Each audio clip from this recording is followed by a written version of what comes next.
Di akhir garis jam 3, dunia ini tak lagi milik manusia.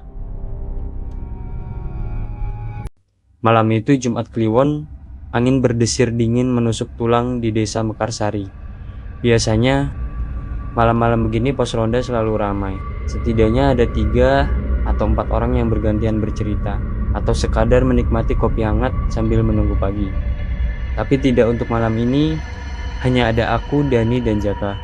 Pos ronda yang terbuat dari bambu reot itu terasa begitu sunyi. Hanya diisi oleh suara jangkrik yang berderik dan lolongan anjing sayup-sayup dari kejauhan. Gila, sepi banget malam ini, celetuk Jaka memecah keheningan. Ia menyalakan rokoknya, asapnya mengepul tipis di bawah rembulan yang tertutup awan. Aku mengangguk. Iya, biasanya Pak RT selalu datang. Mungkin sakit. Dani yang sedari tadi hanya menyandar di tiang bambu sambil memejamkan mata, tiba-tiba membuka matanya. Kalian tahu mitosnya kan? Aku dan Jaka saling pandang. Mitos apa? Tanyaku. Dani bangkit, duduk tegak, matanya menatap kami satu persatu dengan serius. Mitos kalau malam Jumat Kliwon, jangan pernah tidur di pos ronda. Konon, penghuni lama pos ini akan datang mengganggu. Jaka tergelak. Cuma mitos kuno. Aku sudah sering ronda malam Jumat Kliwon, tidak pernah ada apa-apa. Justru itu, Jak, sahut Dani. Mereka itu menunggu kelengahan, apalagi kalau sampai ketiduran. Katanya, kalau ada yang tidur dia bisa dibawa pergi atau bahkan dirasuki. Aku merinding mendengarnya. Jujur, aku memang penakut soal hal-hal mistis. Tapi Jaka, ia selalu menganggap enteng. Alah, paling cuma cerita buat nakut-nakutin anak kecil. Timpal Jaka membuang puntung rokoknya. Waktu terus berjalan. Jarum jam di dinding pos ronda menunjukkan pukul 1 dini hari. Rasa kantuk mulai menyerang.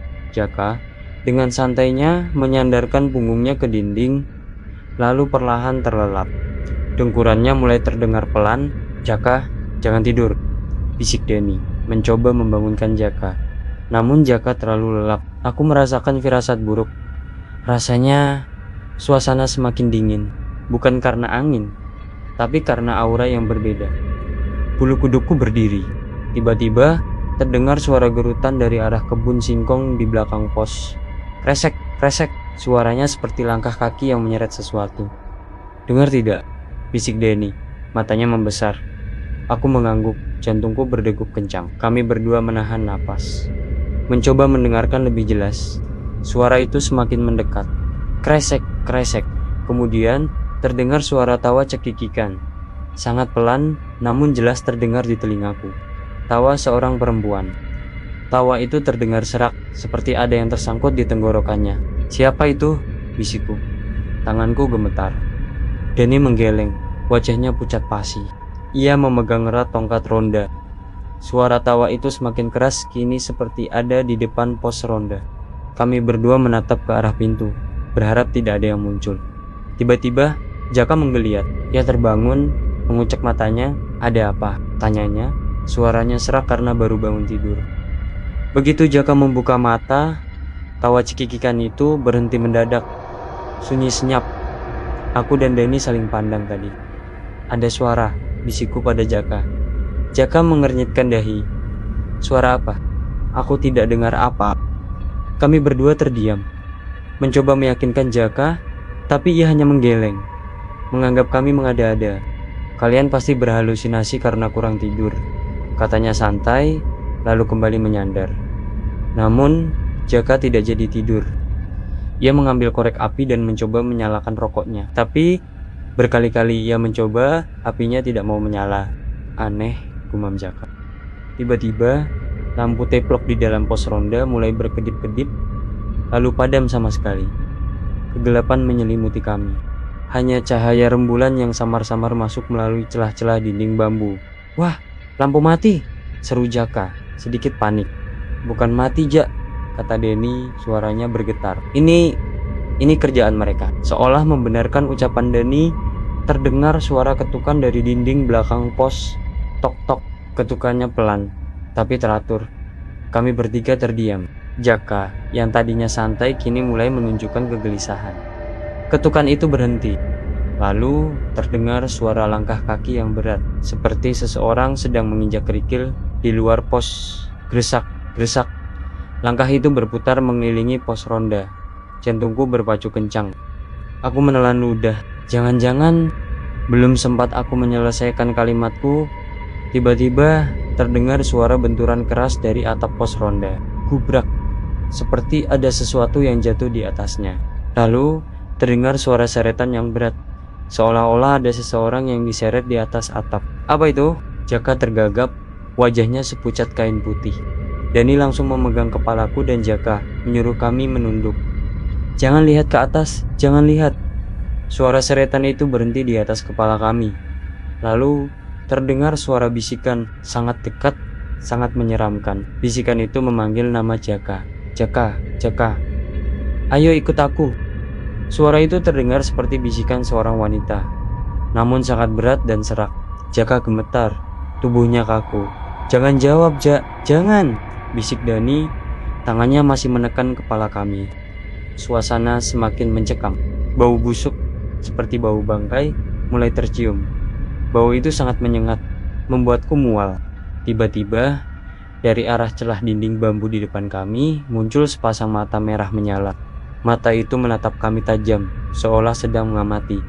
Mata itu bukan mata manusia. Ukurannya lebih besar, dengan pupil vertikal seperti mata kucing, namun berwarna merah darah. Aku menjerit tertahan. Dani langsung memejamkan mata dan menarik Jaka mendekat. Tutup mata, jangan lihat, perintah Dani. Aku memejamkan mata sekuat tenaga, berusaha tidak melihat mata merah yang menatapku itu. Aku bisa merasakan tatapannya yang menusuk seolah ingin menarik jiwaku keluar. Bau busuk semakin pekat. Aku bisa merasakan udara di sekitar kami menjadi dingin. Sangat dingin, Jaka. Kenapa kau tidur? Bisikan itu terdengar lagi, kali ini lebih jelas, tepat di telinga Jaka. Tubuh Jaka bergetar hebat. Ia mulai menggumamkan sesuatu, seperti sedang berbicara dalam tidurnya. Atau mungkin ia sedang bicara dengan mereka. Pergi, pergi, bisik Dani, mengusir. Tiba-tiba terdengar suara tawa cekikikan lagi, kali ini sangat keras. Seolah-olah tawa itu datang dari banyak suara sekaligus. Tawa itu mengelilingi kami, memenuhi pos ronda. Lalu terdengar suara gedebukan keras dari segala arah, seperti ada yang memukul-mukul dinding bambu pos ronda dengan keras. Pos ronda bergetar, seolah akan runtuh. Aku mulai menangis dalam hati. Aku ingin berteriak, tapi suaraku tercekat di tenggorokan. Tiba-tiba suara-suara itu berhenti. Hening, sangat hening. Aku membuka mata perlahan, gelap. Aku tidak bisa melihat apa-apa. Dani, Jaka panggilku pelan. Tidak ada jawaban. Jantungku mencelos. Aku meraba-raba ke sampingku. Dani tidak ada. Lalu aku meraba ke samping Jaka. Jaka juga tidak ada. Aku panik. Aku mulai meraba-raba dinding bambu, mencoba mencari pintu. Tanganku gemetar, kakiku lemas. Tiba-tiba aku merasakan sentuhan dingin di bahuku. Sangat dingin, seperti menyentuh es. Aku berteriak kencang. Lalu aku mendengar suara Jaka. Hah, ada apa ini? Lampu teplok menyala kembali. Cahaya redup menyinari pos ronda. Aku melihat Dani dan Jaka tergeletak di lantai. Wajah mereka pucat pasi. Dani menggigil kedinginan. Jaka menatapku dengan mata bingung. Kalian kemana saja? Tanyaku. Suaraku bergetar. Kemana apanya? Aku baru saja tertidur pulas, jawab Jaka, masih mengantuk. Dani mencoba bangun. Ia memegangi kepalanya. Aku melihat sesosok wanita berbaju putih, rambutnya panjang. Dia menarik Jaka. Jaka menatap Dani dengan tidak percaya. Kau pasti bermimpi dan aku tidak merasa ditarik siapa-siapa. Aku menceritakan semua yang kualami. Suara-suara aneh, mata merah menyala, bau busuk, dan hilangnya mereka berdua. Dani mengangguk-angguk. Aku juga merasakan hal yang sama. Aku melihat wanita itu melayang di udara, menatap kita dengan mata merahnya. Dia berusaha menarik Jaka. Jaka masih tidak percaya sepenuhnya, tapi wajahnya menunjukkan sedikit ketakutan. Ia meraba lehernya. Tapi kenapa aku tidak merasakan apa-apa? Tiba-tiba Dani membelalakan matanya. Ia menunjuk ke arah belakang Jaka. Jak, lihat itu. Kami berdua menoleh ke arah yang ditunjuk Dani di dinding bambu. Tepat di belakang kepala Jaka, terlihat sebuah cetakan telapak tangan yang samar. Cetakan itu berwarna hitam kemerahan, seperti bekas tanah liat yang menempel. Namun, Yang mengerikan, cetakan itu bukan cetakan telapak tangan manusia. Jari-jarinya sangat panjang dan kurus dengan kuku yang tajam. Jaka melihatnya dan wajahnya langsung berubah pucat pasi. Ia melonjak kaget dan menjauhi dinding itu. Ini bukan tangan manusia, bisikku. Denny mengangguk gitu. Itu pasti tangan mereka yang mencoba menarikmu. Jak, tadi saat kau tertidur pulas, Jaka terdiam, menatap cetakan tangan itu dengan ngeri. Ia akhirnya percaya, keberaniannya luntur seketika. Kami bertiga tidak berani lagi tidur. Kami saling bersandar, menjaga satu sama lain, sampai suara azan subuh berkumandang. Barulah kami merasa sedikit lega. Saat pagi menjelang, kami segera meninggalkan pos ronda itu. Aku bersumpah tidak akan pernah tidur di pos ronda lagi, apalagi di malam Jumat Kliwon. Dan Jaka, ia tidak pernah berani tidur sembarangan lagi dimanapun. Kejadian malam itu membekas dalam ingatannya, menjadi pengingat mengerikan bahwa mitos kuno tidak selalu hanya cerita belaka. Ada hal-hal di dunia ini yang lebih baik tidak kita coba untuk membuktikannya. Terutama, jangan pernah tidur di pos ronda malam Jumat.